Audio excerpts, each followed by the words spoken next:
저희 특집 돌직구쇼 생방송 3시간 생방송을 통해서 양당의 정책도 한번 짚어보시는 건 어떨까요? 공약 검증, 공약 소개 한번 드리겠습니다. 먼저 이재명 대표, 한동훈 비대위원장, 양당 대표의 공약과 관련된 발언들 준비해놨습니다. 먼저 이재명 대표가 밝히는 이 민주당의 주요 정책, 공약은 어떤 걸까요? 들어보시죠.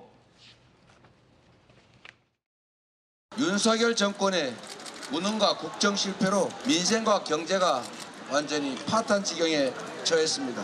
대통령이 사는 세상에서는 대파가 한 단에 875원 하는 모양이지만 평범한 동네 마트에서는 대파가 대개 4,000원, 5,000원 합니다. 멈춘 경제를 다시 움직이도록 만드는 민생경제 CPR, 민생경제 심폐소생술이 필요한 때입니다. 민주당은 민생경제 비상사태 해결을 위해서 국민 모두에게 1인당 25만 원, 가구당 평균 100만 원의 민생회복 지원금 지급을 제안합니다.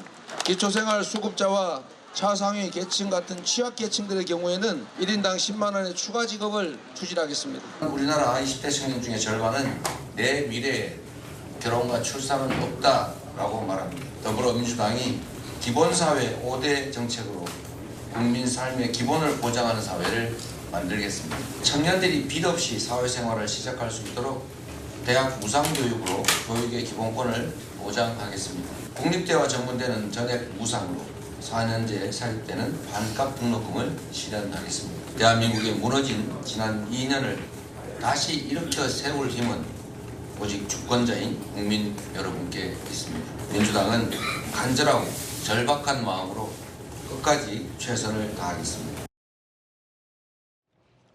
네, 이번에는 한동훈 비대위원장이 밝힌 국민의힘의 주요 정책 공약 들어보겠습니다. 서울 편입도, 경기 분도도 해당 주민의 뜻을 존중해서 모두 적극적으로 추진하겠습니다. 저는 국민의힘이 국민들께 드리는 연하장의 그림으로 목련 그림을 골랐습니다. 우리가 봄이 오기를 절실하게 기다리고 있기 때문입니다. 목련이 피는 봄이 오면 김포는 서울이 될 수 있을 겁니다. 동료 시민이 원하시면 저는 국민의힘은 합니다. 고맙습니다. 국민의힘은 분절된 국회가 아닌 완전한 국회를 세종으로 이전해서 세종을 정치 행정의 수도로 완성하고 기존의 국회 공간은 문화, 금융의 중심으로 바꿔서 동료 시민들께 돌려드릴 것을 약속드립니다. 세종시를 미국의 워싱턴 DC처럼 진정한 정치 행정의 수도로 완성되게 할 것이라고 확신합니다. 여의도 국회의사당과 그 부지는 서울시와 협의하여 서울의 새로운 랜드마크로 만들겠습니다. 국민의힘은 이런 정치개혁의 상징적인 완성으로서 여의도 정치의 끝, 여의도 국회의 완전한 이전을 약속합니다. 4월 10일은 여의도 정치를 끝내는 날, 미래 정치를 시작하는 날이 될 것입니다. 고맙습니다. 양당 대표들의 주요 정책에 대한 이야기 들어보셨습니다. 이재명 대표는 가구당 100만 원, 4인 가구 기준이죠. 그러면 1인당 한 25만 원씩 지역화폐를 지급하겠다라는 얘기를 했고요.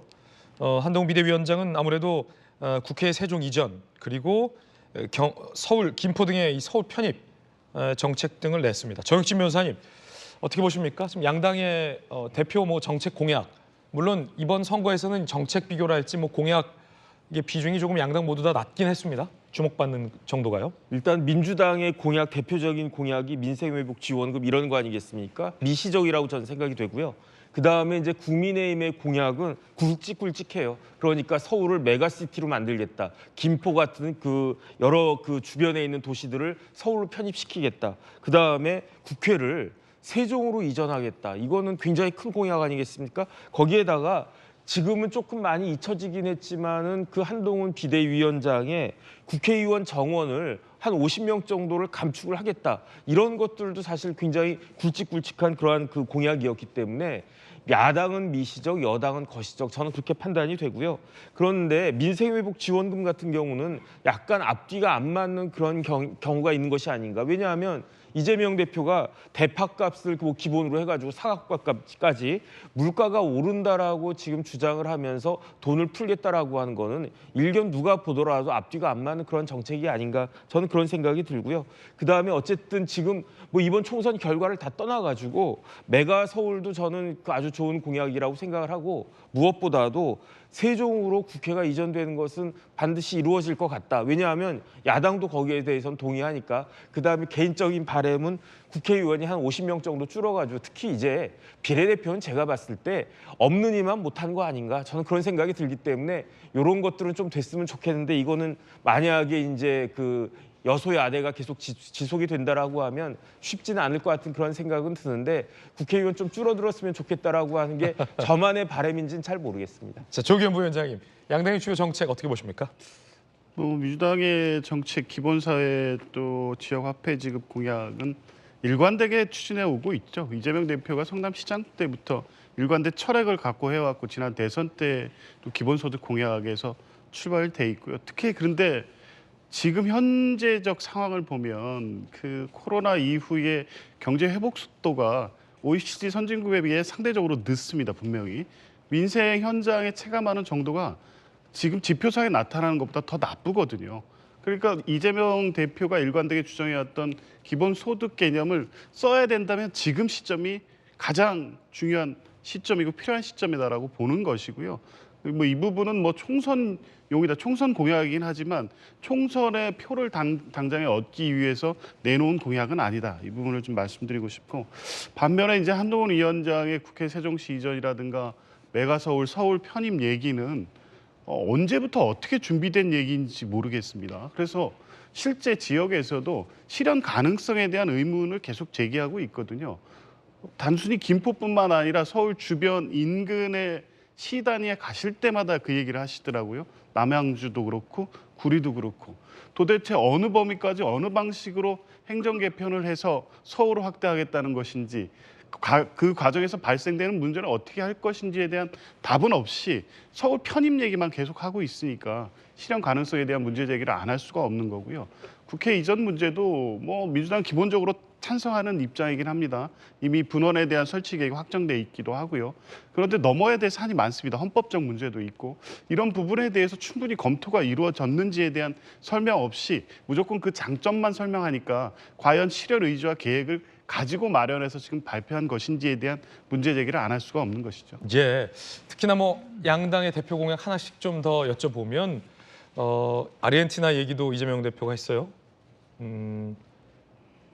남미 국가 얘기도 하면서 이 바보야라고 하면서 이제 25만 원, 1인당 25만 원, 4인 가구 기준 100만 원씩 지급하면 된다라는 발언도 했는데 안영환 전 의원님은 또 KBS 기자도 하셨으니까 어떻게 보십니까? 그 돈을 누가 냅니까? 저는 갑자기 돈 걱정이 되고요. 이재명 대표가 1인당 25만 원, 가구당 100만 원인데 가구당 100만 원 아니겠죠? 지금 뭐 1인 가구가 워낙 많기 때문에 그래서 가구당 100만 원 이제 4인 기준을 전제로 과거 기준으로 하는 건데 민주당의 공약을 다 실현하려면은 한 260조 이상이 든다고 그럽니다. 260조면요. 올해 우리나라 예산이 656조인가 될 겁니다. 그러니까 올해 우리 국민, 우리나라 전체 쓰는 예산의 한 40%를 민주당 공약을 실현시키기 위해서는 써야 된다는 소리인데 이게 가능할 것인지. 작년에 우리나라가 세수, 경기가 안 좋기 때문에 세금이 안 거칩니다. 작년에 세금이 56조가 부족했습니다. 56조 부족했는데 앞으로 돈은 덜 거치는데 더 많은 돈을 쓰자? 결국 돈 문제입니다. 결국은. 그래서 이제 사실 이 공약이 많은 뭐 정치학자들이나 뭐 비판하죠. 빌공짜의 공약이다. 그냥 내질러보고 그냥 끝이다. 그래서 뭐 시청자 여러분께서 역대 공약을 잘 한번 봐보십시오. 제대로 실현된 공약이 있었는지. 아마 그다음에 공약의 실천의 대부분은 돈입니다. 국회 세종 이전하더라도 돈 1조 이상의 돈이 듭니다. 저는 그런 효율성 문제 다 고려해야 된다고 봅니다. 법적 문제뿐만 아니라. 그래서 어찌됐든 돈 문제. 그러나 오늘 참 우리 프로그램에서 참 좋은 걸 한다는 생각이 드는데 예. 공약 비교는 참 바람직한 아이템입니다. 예. 왜냐하면 저는 언론을 좀 탓하고 싶어요. 언론이라는 게 저도 언론사에 있었지만 흥미주로 보도를 하다 보니까 경마 보도를 하는 겁니다. 누가 이길까, 누가 잘 뛰나, 누가 먼저 뛰고 있나 이것만 보도하는데 실질적인 것은 공약을 비교함으로써 어느 정당이 어떤 공약이 우리의 삶을 더 풍요롭게 할 것인가, 우리의 미래를 위해서 더 바람직할 것인가 이걸 선택할 수 있게 만들어줘야 되거든요. 그런데 대부분의 언론이 그건 재미없다고 하지 않습니다. 그런데 오늘 프로그램에서 이걸 이야기할 수 있어서 우리 제작진에게 감사를 드립니다. 안영환 전 의원님은 요 직전까지 최근까지 방송통신위원회 부위원장을 지냈습니다. 방통위 부위원장 출신이 인정하니까 기분 좋은데요. 아니 바람직하고 앞으로도 이런 대표를 많이 다뤄야 되는 겁니다. 알겠습니다. 자, 그렇다면 한동훈 비대위원장이 밝힌 이제 국회 세종 이전 여의도 정치를 종식하겠다라고 밝혔는데 이 세종과 그 언저리 충청도에 있는 여야 후보들은 다 찬성하는 그런 분위기인 것 같아요. 뭐 그런 부분은 당연할 것 같고 또 더불어 세종 이전으로 생기는 어떤 여의도를 비롯한 영등포 지역의 개발 이런 부분도 있고 그 부분을 뭐 서울시장하고 협의했다고는 합니다. 이제 그럼에도 불구하고 실제로 이 부분은 여야의 대타협 정신 속에서 이루어져야 될 부분이 아니냐. 그렇죠. 실제로 이거는 노무현 전 대통령께서 약속했던 부분을 완결하여 짓는 부분이고 그럼에도 불구하고 헌법재판소에서 사실은 수도 이전에 대해서는 문제가 수도라는 용어에 있어서 문제를 걸었기 때문에 오히려 대통령실까지도 이전하는 것까지 좀 크게 22대 국회에서 오히려 상설특위를 만들어 놓고 이뤄야 되는데 혹여 제가 이제 노파심에서 드린 얘기는 갑자기 한동훈 비대위원장이 치고 나옴으로 인해서 실제로 보면 여소야대가 됐을 때 될 일도 안 될 수 있는 그런 부분이 없잖아 있다. 이것은 이 과제 아젠다 자체를 한동훈 비대위원장이나 여건만 가져가는 부분에 대해서 야당이 어떻게 볼 것이냐 하는 부분이 여전히 남아있는 부분이다. 그렇게 보여집니다. 자, 정책 비교까지 전해드렸습니다.